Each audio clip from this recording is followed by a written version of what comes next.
Well, welcome back. We are starting chapter 27. And if you remember, at the end of chapter 26, they had gotten a message that had E1, the Enlightened Ones.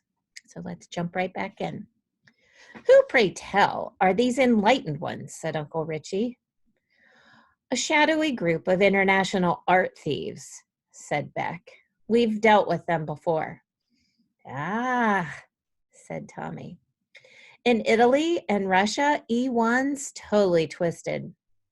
They like to taunt treasure hunters, and they'll give you clues because they get their kicks watching you try to figure them out. The Enlightened Ones, said Storm, are also rumored to own the most spectacular collection of paintings, sculptures, art treasures in the world. Typically, they don't purchase these masterpieces at art auctions. They steal them. Uncle Richie nodded as he soaked in all this new information. Read us what they say in their letters, Storm. Storm scrolled down the page and started reading. Congratulations, Mr. McDaniels. Mr. McDaniels, said Uncle Richie. Of course, they expected that Dirk McDaniels would be the one to unearth the lost ship of the desert and discovered its empty treasure chest. They didn't know we would wager his treasure map away in a friendly card game. Well, wait a second, said Tommy. Do you think these enlightened dudes stole our precious black pearls? Doubtful, said Storm. They prefer priceless paintings and sculptures to rare gems. I suspect our friend the mule driver or an intrepid Native American made off with Senor Juan de Iturbe's cargo ages ago. Read on, Storm, said Uncle Richie. This should prove most interesting. Storm went back to reading. Congratulations, Mr. McDaniels. You found the lost ship of the desert quite handily. It took us more than a year, working with the very same Native American map which we had in our warehouse of ancient etchings. You may very well be the intrepid treasure hunter we are seeking to help us find certain works of art that have, shall we say, gone missing. But before we back you with our unlimited financial resources for an ultimate quest, we require that you accept the challenge of a second test. A test? Said Tommy. Like in school? No, said Storm, who had read ahead in the letter. This will be another test of our treasure hunting skills. Guess the Enlightened Ones wanted to make certain that Dirk McDaniels was super skilled before they hired him to find whatever art that they were looking for. This test might prove extremely dangerous, said Uncle Richie. Perhaps because he was the only adult in the room. Perhaps we should simply quit while we're ahead and return to the safety and comfort of your parents' apartment in Washington, D.C. Storm shook her head. Nope. We need to be in Virginia. Excuse me?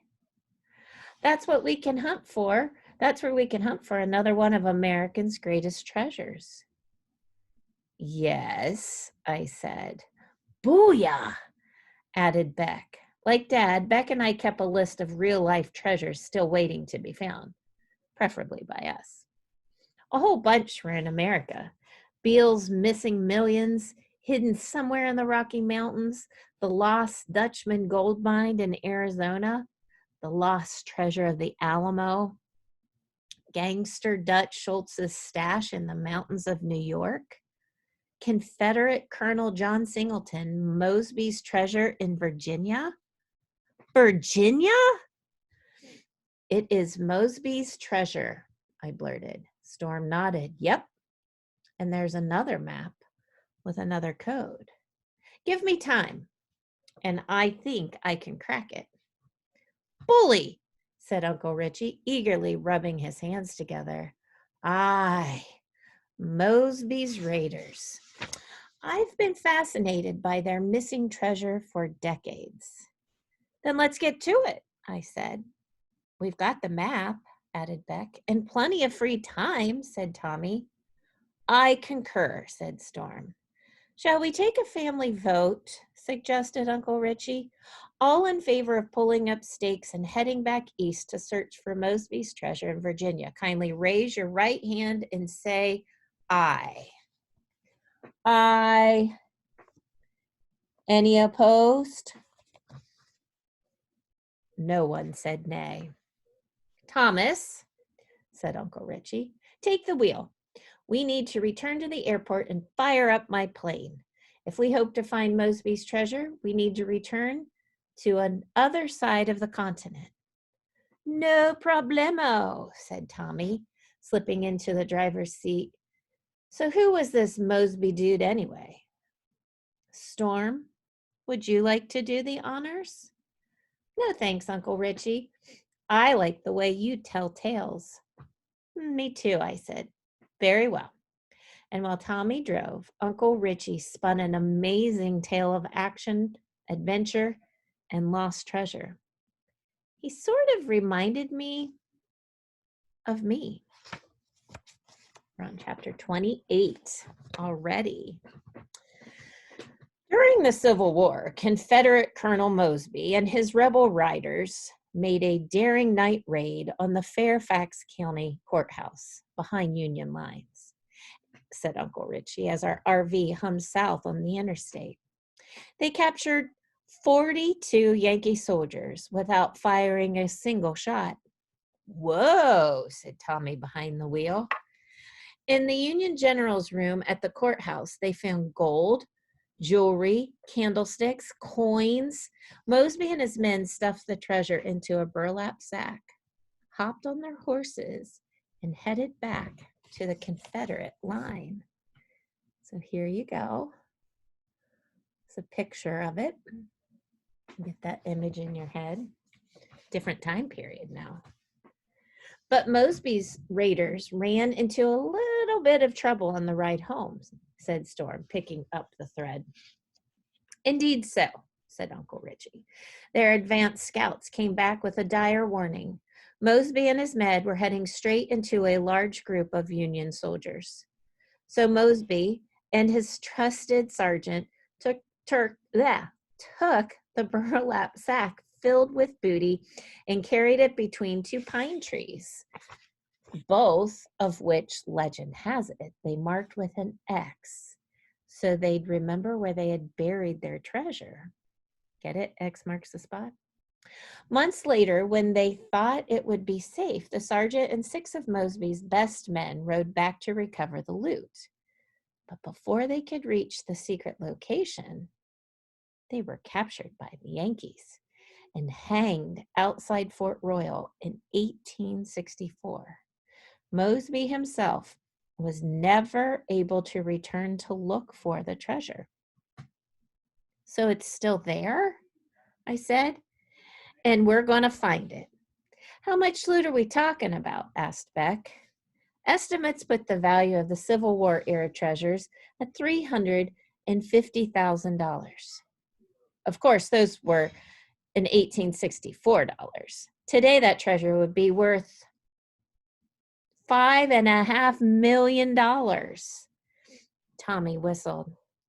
Children, said Richie. Let's go find these 2 pine trees in Fairfax County, Virginia. After stopping for some delicious In-N-Out burgers, I got a double fry and a chocolate shake. We cruised into the Salton Sea Airport. It was nearly dusk. The air was cooling down, the sky darkening, and I saw Uncle Richie's 1971 Piper Aztec airplane parked in front of a hangar where a mechanic in coveralls was wiping the sand off its windshield with a soiled cloth. Ah, Miss Pamela Johnston, finest aircraft mechanic in the contiguous United States. We pulled closer to the plane. I thought Tommy's eyeballs were going to pop out of his head. Do you know her? He asked. That angel in the overalls with the billowing blonde hair wafting in the breeze? You actually know her? Indeed I do, said Uncle Richie. She is a true friend to treasure hunters everywhere. She's the one who rented me all the gear we needed for our exploration. She's so beautiful, said Tommy. I think I'm going to marry her.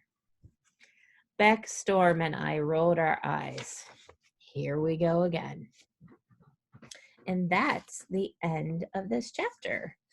So I find it interesting. They've left the Salton Sea and now they're going to Virginia.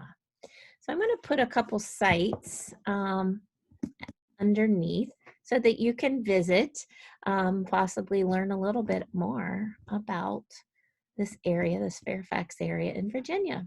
So thank you for joining today, and see you back tomorrow for the next 2 chapters. Bye-bye.